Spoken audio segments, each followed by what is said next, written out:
The moment Claire Monroe walked into the Levington estate, New York's 7 wealthiest children folded their arms, eyes ready to tear her apart.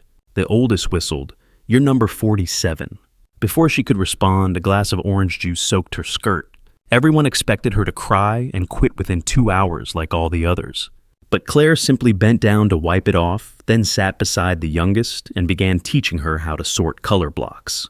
The whole mansion froze. No one expected her to engage with the only child who had never played with anyone in the house. Claire's hands moved, gently guiding the little girl's fingers to pick up a red block, then a blue one. Her skirt was still damp, clinging to her legs, but she didn't flinch. The youngest Lily, barely 5, stared at the blocks like they were a puzzle she'd never seen. Claire's voice stayed soft, steady, like she was talking to her own son back home. The other kids watched their smirks fading.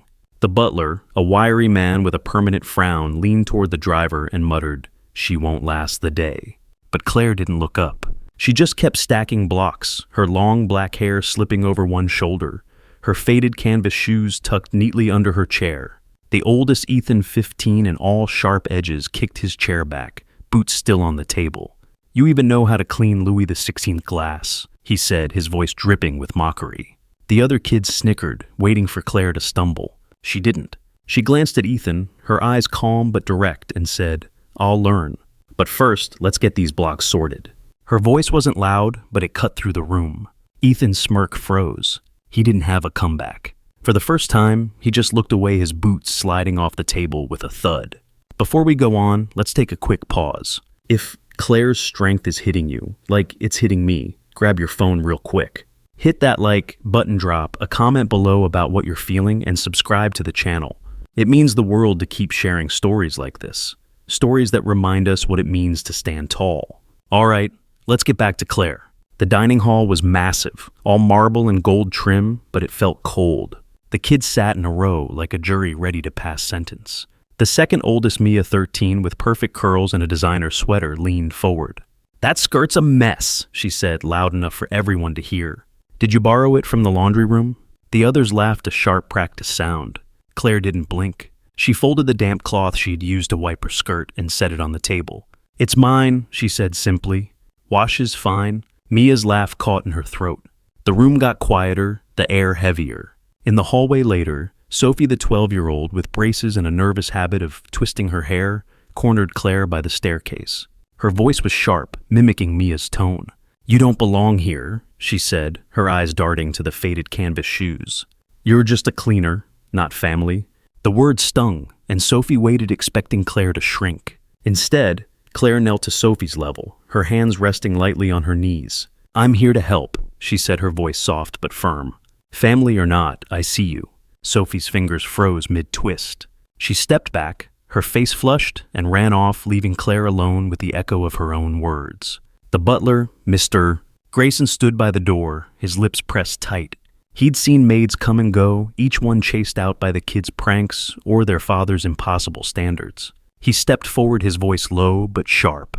"You're here to clean, not play babysitter. The floors need scrubbing." Claire nodded, her face unreadable. She stood smoothing her blouse and walked to the supply closet. The kids watched her go, waiting for a crack, a tear, a sign she'd break. But her steps were steady, her shoulders square. She grabbed a mop and started on the floor, humming softly like she was alone in her own kitchen.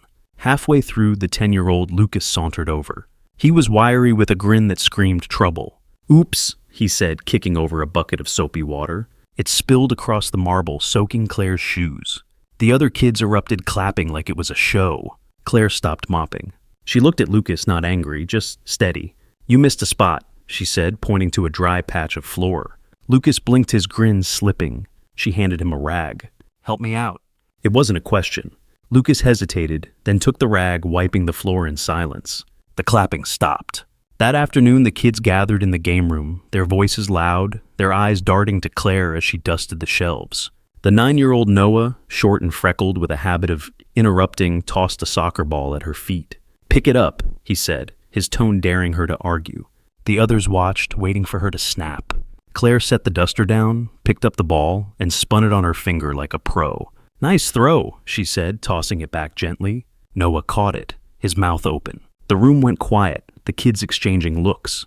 Claire went back to dusting her hum, unbroken as if nothing had happened.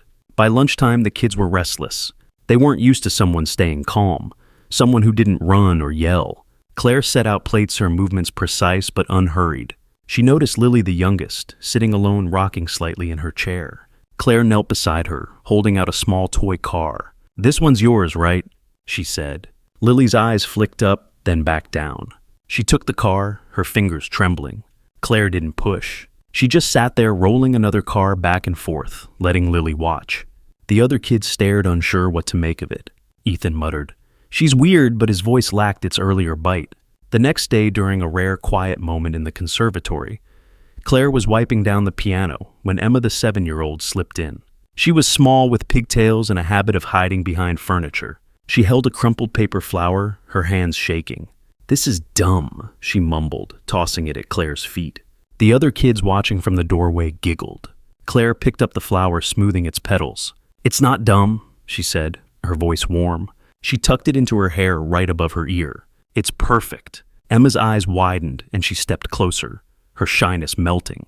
The giggles stopped, replaced by a quiet that felt like respect. Later, in the quiet of the library, Claire overheard Mia whispering to Sophie by the window. "She's probably stealing," Mia said, her voice low but cruel. "Check her bag when she leaves." Claire was arranging books, her back to them, but her hands paused just for a second. She turned, her eyes meeting Mia's.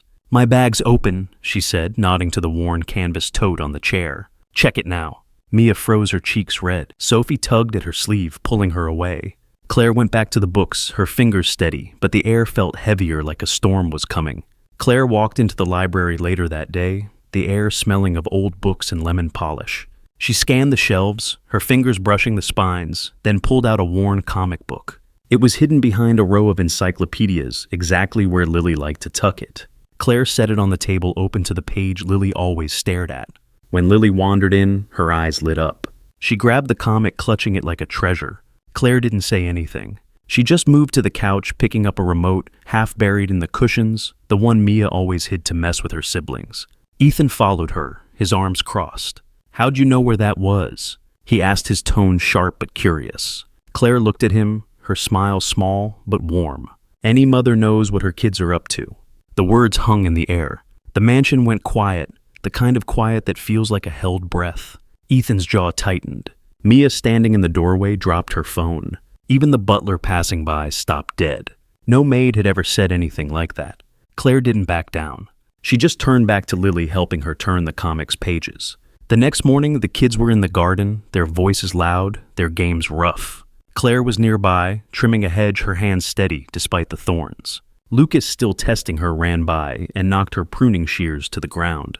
"Clumsy," he called over his shoulder, laughing. The others joined in, their voices sharp. Claire picked up the shears, her face calm.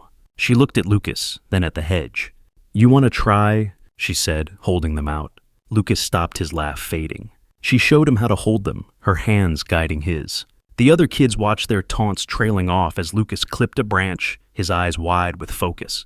That evening, Mr. Darius Levington came home early. He was tall, broad-shouldered, with eyes that could freeze a room. He walked into the kitchen and stopped short. Claire was at the counter helping Ethan, Maya, and Lucas with their math homework. Pencils scratched across paper, and Claire's voice was low, patient, explaining fractions like it was a game. Darius's face darkened. "Who gave you permission to teach?" he said, his voice like a blade. The kids froze. Claire stood slowly, her hands resting on the counter. "I'm sorry," she said, "just trying to cut their screen time." Her voice was steady, no hint of fear. Darius stared at her, his eyes narrowing. Her blouse was wrinkled, her skirt still stained from the juice. "You'll be dismissed by 6, he said. "Collect your pay at the gate." He turned and walked out, his footsteps echoing. The kids looked at Claire, their faces a mix of guilt and worry. She didn't flinch. She just picked up a pencil and pointed to Ethan's paper. "You forgot to carry the 2, she said. Ethan blinked, then nodded, scribbling the correction. The room stayed quiet, but it wasn't cold anymore. It felt like something had shifted. By morning, the mansion was buzzing. 3 of the kids, Lucas, Mia, and Sophie, had taped letters to their father's office door. "Don't fire her." Sophie's note was messy, written in purple marker. Lucas's said, "She's the only one who didn't yell when I broke the vase." Ethan's was longer, folded neatly, left on the desk. She taught me to tie my shoes, right? It read, "No one else bothered." Lily, too young to write, had drawn a picture Claire holding hands with all 7 kids walking across the garden. Darius found it at dawn, his coffee untouched. He stared at the drawing, his face unreadable. In the staff room later, the housekeeper, Mrs. Tate, a stout woman with a pinched mouth, caught Claire folding linens. She stepped close, her voice a harsh whisper. "Don't get comfortable," she said. "You're just a temp, and you're making us look bad." Claire kept folding her hands steady, but her eyes flicked to a photo on the wall. 7 kids at a picnic years ago, their faces softer. She paused, her fingers brushing the frame. "They deserve better than being a job," she said, her voice low. Mrs. Tate's face reddened, but she turned away, her hands shaking as she left the room. He called the butler into his office. "Extend her stay," he said, his voice low. "1 week. The butler nodded, but his eyes lingered on the drawing. Claire didn't know about the letters yet. She was in the garden pushing Lily on a swing, her skirt catching the breeze. Lily giggled, a sound so rare the other kids stopped playing to listen. Ethan stood by the fence watching.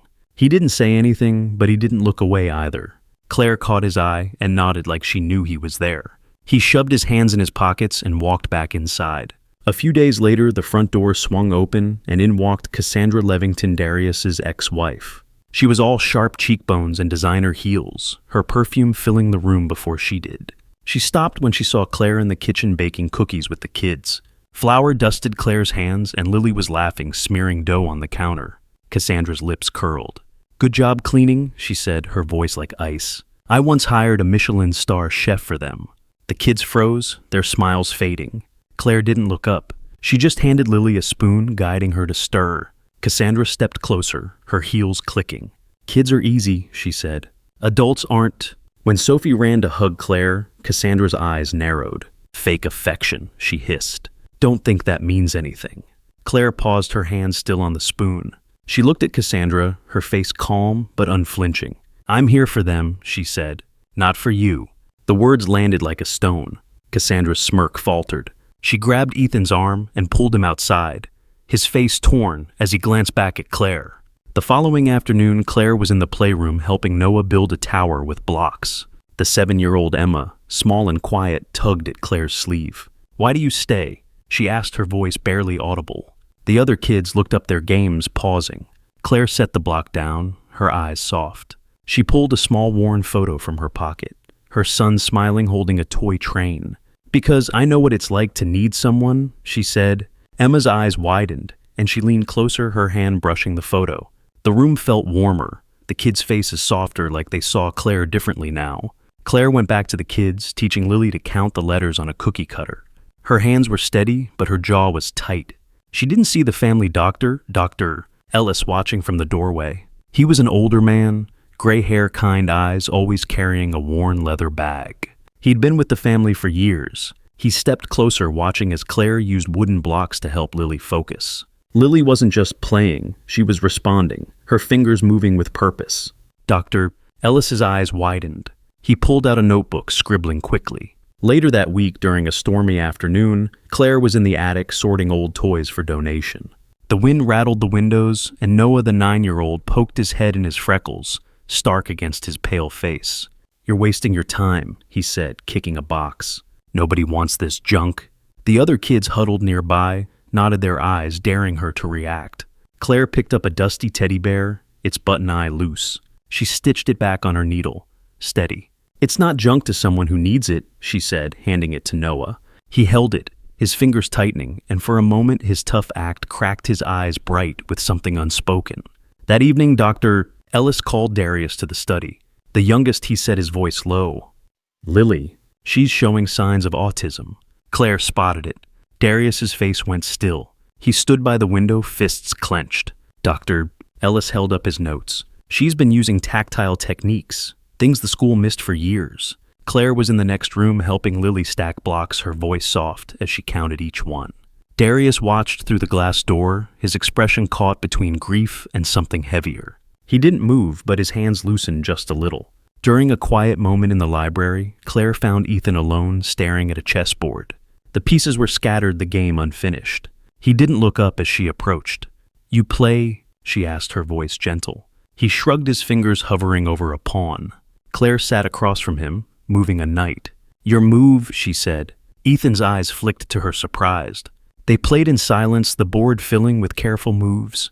When Claire checkmated him, he didn't scowl. He just nodded his shoulders, relaxing. "You're good," he said, almost too quiet to hear. Claire smiled, resetting the board. At dinner, a week later, the tension was thick. Darius's Aunt Margaret was visiting 60, draped in pearls, her smile as sharp as her tongue. She watched Claire set the table, her eyes locking on the small notebook Claire pulled from her pocket. Claire jotted something down her pencil, moving quickly. Margaret leaned forward. "What's that?" she snapped. "A blackmail list." The table went quiet. Claire looked up, startled. "Just allergy notes for the kids," she said, her voice even. Margaret laughed, a cold, biting sound. "Spare us your virtue act," she said, tipping her wine glass. The red liquid splashed across Claire's lap. Claire froze the wine soaking through her skirt. The kids stared wide-eyed. Darius was at the head of the table, his fork still. Margaret smirked, waiting for Claire to run. But Claire didn't. She set the notebook down, her hands steady, and looked at Margaret. "I'll clean it up," she said. Her voice was quiet, but it carried. She stood, walked to the sink, and grabbed a cloth. The room watched her every move. Darius's eyes followed her, but he didn't speak. Ethan's hands gripped his chair, his knuckles white. The next day, Claire was in the nursery rocking Lily to sleep. The other kids were at school, the mansion quiet. A groundskeeper, Tom, a burly man with a loud laugh, poked his head in. "You're still here," he said, his tone mocking. "Thought you'd be gone after the wine stunt." Claire kept rocking her hand gentle on Lily's back. "I stay for her," she said, nodding to Lily. Tom's laugh died. He shifted uncomfortable, then left. Lily stirred, her tiny hand gripping Claire's finger. The room felt still, like it was holding its breath for them both. Later, Claire handed the soaked notebook to Darius. "It's a medical log," she said, "for Lily. The doctor asked me to track her reactions." She pulled a folded paper from her pocket, a signed form from Dr. Ellis. Darius took it, his face rigid. He read the form, then looked at Margaret. "If you insult the only person who understands my child again," he said, his voice low, "you'll leave this house." Margaret's mouth opened, then closed. She pushed her chair back and left the room. The kids looked at Claire, their eyes softer now, like they were seeing her for the first time. In the laundry room a few days later, Claire was folding towels when Mia walked in, her phone clutched tight. "They're talking about you," she said, her voice shaky. She held up a gossip site, the headline screaming about Claire's schemes. Claire glanced at the screen, her hands still folding. "Let them talk," she said, her voice calm. She handed Mia a towel, guiding her to fold it. "You're better than their words." Mia's eyes welled up and she folded the towel, her hands trembling. For the first time, she didn't argue. She just stayed folding in silence beside Claire. The next week, the mansion was hit with a storm. Not rain gossip. A tabloid reporter had slipped in posing as a delivery driver. Photos of Claire hugging the kids hit the internet, twisted into something ugly. Headlines screamed, "Widowed Maid seduces billionaire for fortune." The kids found out at breakfast, their phones buzzing. Mia's face went pale. "It's not true," she whispered, astounded. Claire was in the kitchen pouring juice. She didn't say anything, but her hands paused just for a second. Darius called her to his office that afternoon. "Do you have anything to say?" he asked, his voice cold but searching. Claire reached into her bag and pulled out a letter, the paper worn and creased. She handed it to Darius without a word. He opened it, his eyes scanning the handwriting. It was from her late husband, written years ago. "If you ever lose your way, it read be a housekeeper, but never stop being a mother." Darius's hands stilled. He looked up at Claire, her face calm, her eyes steady. She didn't explain. She didn't need to. She just picked up her bag and walked out, leaving the letter on his desk. The kids were waiting in the hall, their faces anxious. Lily ran to her, clutching her hand. One evening, Claire was in the study, organizing papers for Darius. Sophie slipped in, holding a crumpled drawing. "I made this for you," she said, her voice small. It was Claire and the kids, stick figures under a bright sun. Claire took it, her fingers brushing the paper. "It's beautiful," she said, her voice catching just slightly. She tucked it into her pocket next to her son's photo. Sophie beamed, then hesitated. "Why don't you ever get mad?" she asked. Claire looked at her, her eyes soft. "Getting mad doesn't fix broken things," she said. Sophie nodded like she understood something new. A month later, the mansion was different. The air felt lighter, the kids louder, their laughter real. Darius called a press conference in the Grand Hall announcing a new scholarship fund named after his ex-wife. He stood at the podium, his voice steady but warm. Claire Monroe will serve as executive director of the Levington Foundation for Youth Education, he said. The reporters shifted surprised. Claire stood off to the side, her blouse simple, her hair loose. She didn't smile, but her eyes were bright. The kids sat in the front row, their faces proud. Before the press conference, Lucas had slipped into the kitchen where Claire was packing a lunch for Lily. He stood by the counter, his usual smirk gone. "I'm sorry," he said, his voice barely above a whisper. He handed her a small carved wooden bird, his hands unsteady. "I made it in shop class." Claire took it, turning it over in her hands. "It's got wings," she says. Eyed her voice soft. "Like you." Lucas's eyes glistened and he nodded, unable to speak. He turned and ran out, but not before Claire saw the pride in his face. She set the bird on the counter, its wings catching the light. Darius stepped down and walked to Claire. He didn't say much, just nodded. The room felt different when he stood beside her, not louder, but heavier, like the air itself knew who he was. One reporter, the one who'd written the gossip piece, tried to ask a question. Darius raised a hand, silencing him. Another reporter, a young woman, looked away, her notebook untouched. The Aunt Margaret wasn't there. She'd been asked to leave the estate for good. The tabloid reporter's paper folded a week later, his name blacklisted from every major outlet. During the press conference, Ethan stood up, his hands in his pockets. He walked to Claire, ignoring the cameras, and handed her a small keychain, a chess piece, a knight. "For you," he said, his voice low. Claire took it, her fingers closing around it. She looked at him, her eyes warm. "I'll keep it close," she said. The reporters watched, their pens still. The kids clapped their cheers, loud and unscripted.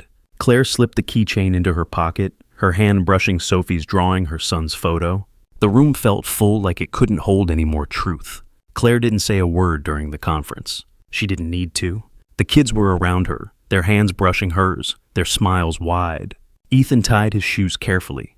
The laces perfect. Mia tucked her phone away, her eyes on Claire. Lily held a red block, turning it over in her hands. Darius's voice broke the silence. "She taught my children how to be human," he said. "I only taught them how to make money." The reporters scribbled, but Claire just looked at the kids, her face soft. The consequences came quietly. The reporter who'd spread the lies lost his job, his name dragged online.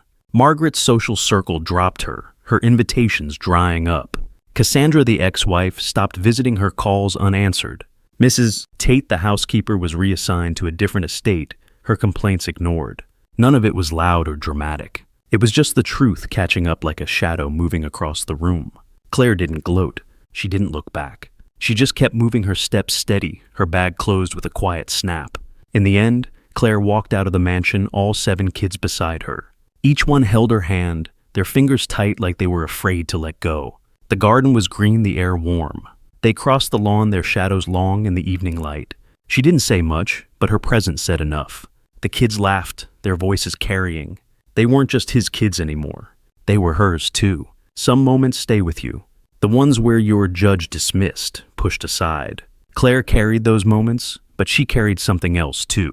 Grace. She didn't need to shout. She didn't need to win. She just needed to be herself. And that was enough. For anyone who's ever been looked down on, this one's for you. You're seen. You're enough. Where are you watching from? Leave a comment below and hit follow to walk with me through heartbreak, betrayal, and finally healing.